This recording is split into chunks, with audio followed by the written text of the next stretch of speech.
It's pretty self-evident that life has got its rat's nest of miseries, and that's for sure. And maybe you could even make a categorical statement that life is mostly a rat's nest of misery.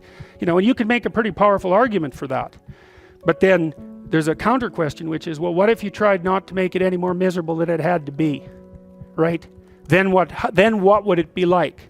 And my suspicions is that a lot of that misery, I would suspect that most of that misery would go away, because it's the unnecessary misery that really brings you down. It's like, well, if someone has cancer, it's like, that sucks. But it's not like you can say, if only we had done this differently, then that wouldn't have happened.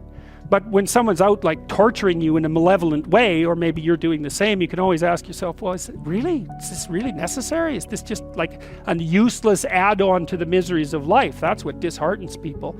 And so even in your own life, if you aren't suffering from self-imposed misery, and you're only suffering from inescapable misery, maybe you could handle that, and you could survive, you could bear it, and even maybe without becoming irredeemably corrupt. And so the goal would be, well, yeah, life is a rat's nest of miseries, and maybe it has no ultimate meaning. We could say that if we're feeling particularly pessimistic, but it still leaves one question open, which is, if you didn't do everything you could to make it worse, how good could you make it be? And the least answer is, well, it could be tragedy, but maybe not hell. And I think that's right. I really believe that. That's the most pessimistic proper statement. The worst case outcome in the worst of all possible worlds is that your life could be tragic but not hell. And that's a lot better than hell, right? And you think, I could give you an example of the difference. You're at your mother's deathbed. Well, that's tragedy. Here's another scenario. You're at your mother's deathbed, and all you and all your idiot siblings are arguing. Well, that's the difference between tragedy and hell. And you might be able to tolerate the first circumstance, and maybe it would even bring you closer together with your family members. The second one, no one can bear that. You walk away from a situation like that sick of yourself and sick of everything else too. And it's often the case that tragic circumstances bring out the dragons, because the stress is high, and all those things that people haven't dealt with, they don't have the energy to repress, and all the bitterness comes pouring forward. It's like, seriously, man. So that's actually it's a rough lesson, but it's a good hallmark for figuring out whether or not you've got yourself adjusted properly and in relationship to your siblings. It's like, if you were all gathered around the bed of someone close who was dying, could you manage it? And if the answer is no, it's like, well, put your life together, because it's going to happen. And you should be the person who's there that can do it, and do it properly. And then maybe you'd find that it isn't the sort of thing that will undermine your faith in life itself. And I've seen both of those situations, ugly situations, murderously ugly situations, and then they're opposite, where people have had terrible things happen to them as a family, and they pull together and they rebuild their damn ship and they sail away. And so that seems to me to be a lot better. I don't care what sort of psychotherapist you are, you're always teaching them the same thing. You're the thing that you're not the plan, you're the thing that can confront the obstacle to the plan. And then when you know even further that the obstacle is not only an obstacle but opportunity itself, well, then your whole view of the world can change, because you might think, well, I've got this plan, something came up to object to it. It's like, it's possible that the thing that's objecting has something to teach you that will take you to the place where you develop an even better plan. And it's a nice framework to use. It's like, are you so sure that this is a problem? Is that the only way that you can look at it? Or is it an opportunity? I mean, I'm not trying to be, naively optimistic. There are some things that's pretty hard to extract gold from some dragons, and maybe the death of a family member is a good example of that. But even in a situation like that, I can tell you that it's an opportunity for maturation, that's for sure. And the thing is, you might say, well, it's pretty miserable to be digging for gold when someone's falling into the grave. Well, if they really love you, first of all, that's what they'll want you to do. And second, you're going to make their death a lot more palatable experience for them, if you're someone who can be in the room and be helpful instead of be, quivering in the corner and feeling that the entire world is collapsing in on you. I mean, that's another. You want to be the useful person at the funeral. How's that for a goal? That's a good goal, man. You know that you've got yourself together in a situation like that, because you're going to be at them. And maybe you want to be the person on whose shoulder people cry. That'd be a good goal. It's kind of, you know, I don't like being naively optimistic, so when I tell you to get your life together, I'm not going to say roses and sunshine. It's like, that's pablum for fools. But it really is something to be the reliable person at a funeral, right? And you can aim at that, you can do that. You got to be tough to do that, because it also means that you can sustain a major loss without collapsing. And that, you've got to be a monster to do that, right? Because you might think, and I've had clients like this, well, I love my child, I love my mother so much that I couldn't survive if anything happened to them. It's like, you have some serious thinking to do about that. It's like, you really want to curse someone with that kind of love, do you? I couldn't live without you. It's like, my God, get away from me. Really. It's terrible. That's the Oedipal mother, right? That's like, I'll forgive you no matter what you do. It's like, really? No matter what I do, eh? You are not my friend. That's for sure. Not at all. It's a horrible thing to do to someone. That's the witch in the Hansel and Gretel story.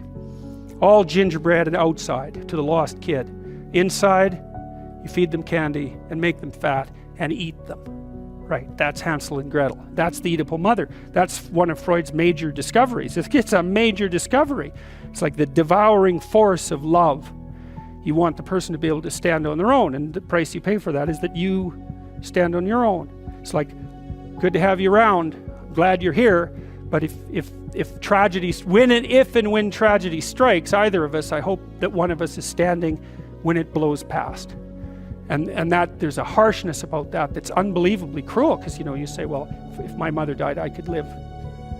Well, what kind of monster are you exactly? The death of your mother doesn't do you in? Well, it turns out that being a monster is the right thing. So, and that's a rough thing to learn, but it's necessary to learn, you know, because it also makes you, you know, at some point, for example, as you get older, by the time you're in your mid-20s, something like that, you should start having a relationship with your parents that's approximately one of peers. And you can tell if you have that. So here's a little trick you can use. So you have parents, obviously. They have friends. You probably care what your parents think, I would imagine. Do you care what their friends think of you? And the answer to that is, well, not nearly as much. And so then I would say, well, why do you care what your parents think of you then? They're the same people. You know what I mean? It's just luck of the draw that your parents are someone else's kids' friends. They don't think the same way about them that you do. Well, that's where you see that you have a projection, right? If by the time you're 30, if what your parents think of you matters more than what, say, a random set of their friends think of you, then you've still got your parents confused with God. That's one way of looking at it. You've still got them confused with an archetype, and you're still a child. And you might think, well, it's pretty damn rude not to think about what your parents think of you anymore, not to care. It's like, yeah, it's kind of rude, but maybe you'll be useful for them when they get old. And that's a much better form of caring. It's like you're going to be independent enough and strong enough and detached enough so that when the power dynamic shifts, which it will, that you'll be the person that can carry things forward. Well, you can't do a better thing for them than that, right? That's the best of all possible outcomes for your parents. That's another way of thinking about it. Well, that's the normal world. That's the garden with the snake in it, and that's chaos. That's the chaos that arises when your plans collapse, right? That's the world and the underworld. And so the underworld's always there, and it's lurking beneath everything. It's like the figure of the shark in the Jaws poster, right? There you are, swimming at the top. And there's that terrible thing underneath that can come up and pull you down. That's the world. So you need to be able to operate here, and you need to be able to operate here. And when you operate here, well, that's when you rescue your father from the belly of the whale. That's when you go down, you see, when you're down in chaos and you don't know what the hell's going on, you have to rediscover the values that have oriented people forever. That's what you have to discover. So for example, when I'm dealing with people who have post-traumatic stress disorder, and they've usually encountered someone malevolent, they have to relearn the description of good and evil. Because if they don't, they have no framework. They're lost. They think, well, there's malevolence afoot in the world. And I'm a naive I'm a prey animal, a naive prey animal for the malevolence of the world. It's like, well, good luck functioning under that set of assumptions, man.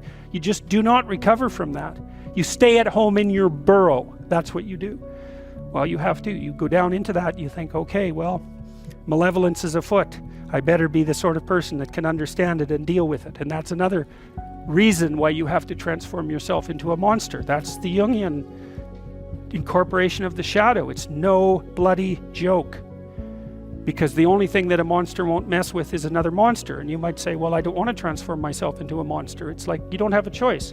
You can either be a pathetic monster, or you can be a monster with some power. Those are your options. There's no non-monster alternative. Weak or strong. And I don't mean strong like dominating tyrant strength. That isn't what I mean at all. I mean strength like functioning at a funeral strength. And that's a kind of monstrosity. And when you're down in chaos, that's what you have to rediscover.